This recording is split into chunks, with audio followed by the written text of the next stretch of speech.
Hi, Radical Ones. This is Christian Alvart, director of the film Case 39. And next year it will be 20 years since I've been on set shooting that film.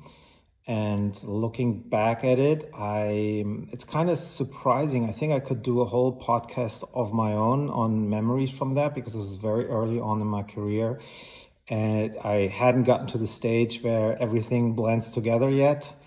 It was only my third film, but I felt almost like my first real movie because the very first one I did, my debut, was a no-budget film, feature made with, my buddies and I, and it was surprising that we got into a few festivals and that. But, it was very chaotic. And then my second film was still super low budget indie production. And here I am now. It's 2006, and I'm walking onto the lot of the famous Paramount studio through the gate every day. And I just feel so elated and excited to work on a real Hollywood movie. And it came with all the ups and downs that you could expect from it. Looking back at it, it's not 100% the movie I would have made on my own, which will be no surprise to anyone because that's how it works in the system. But for me, that was quite an adjustment period. I was a little bit on my, younger side still, at least in terms of my experience and my career. And I was just excited. The whole shoot was a blast. I couldn't believe the toys I was getting. I couldn't believe the level of actors I had access to. I loved working with Renee. It's one of the highlights of my career to work with Renee Zellweger. I think she was amazing. She gave it her all in a role that was, a genre piece where not everybody really throws themselves into it because it's very often a paycheck. That was not at all the case with Renee. She really worked hard. She went to a social worker and shadowed him, I don't remember, for a month or so. And she really gave 100% in that performance. I loved working with Bradley Cooper, Ian McShane, Jadelle Ferland, who was the result of a super extensive casting net that was crazy. That was like, to me, wow, I'm really in Hollywood. I think we looked at, not me on my own, but as a team, I think we looked at well over 1,000 auditions, and then we had recalls and recasts, and at the end we did two full days on film with Renee and all the actors on set to test the final two girls, and Jadelle did an amazing job. Like I said, I could talk for hours because, when it is early, you have a lot of very specific memories. But this podcast is the other guys talking, not me. So I want to just point out through two scenes that I loved in the script that really wanted me to take on this gig. The first one was the oven scene, which I read, and as a genre geek, I was like, wow, Paramount is doing this film with Oscar winner Renee Zellweger, and they're putting this kid in the oven.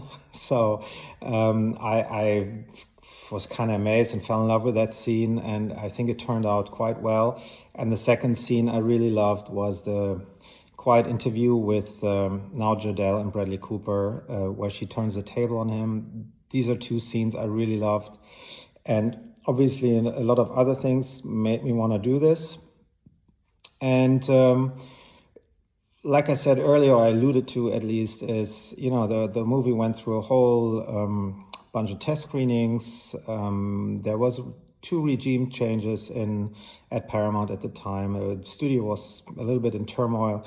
So I think it suffered a little bit from, things behind the scenes that I'm still sad about to this day. I think the movie is, I'm quite fond of it. It has some very strong sequences. I think overall it could be better. Anyway, I'm super proud of it, proud to have done it. And funny anecdote on the side. So when I couldn't believe that Paramount is going to do this, obviously they couldn't either at some times, at some points. So when they saw the storyboards for the oven scene hanging on my wall, they walked by it and they kind of got a little scared, and the whole thing became super political. And they made me shoot a whole version of the scene where the kid isn't in the oven, but just next to it, which was obviously super lame, but they wanted to cover their bases and made me shoot that. And they also, fearing that I might go overboard and made a way too violent scene, I had, as a director, I had kind of control over my schedule. I had this and that many days. And I was super free to do and get the movie in on time within these dates the way I wanted, except for that scene. Because of that scene, I saw the storyboard. I think the scene consists of something like almost 100 setups and shots.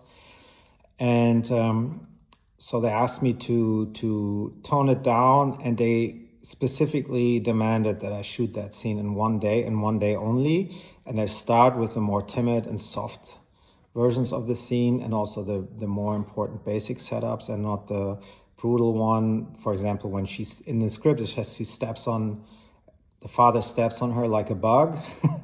So I had this top shot of he steps on her and all that. So they demanded that I shoot the other shots first and then these, being scared of that scene a little bit.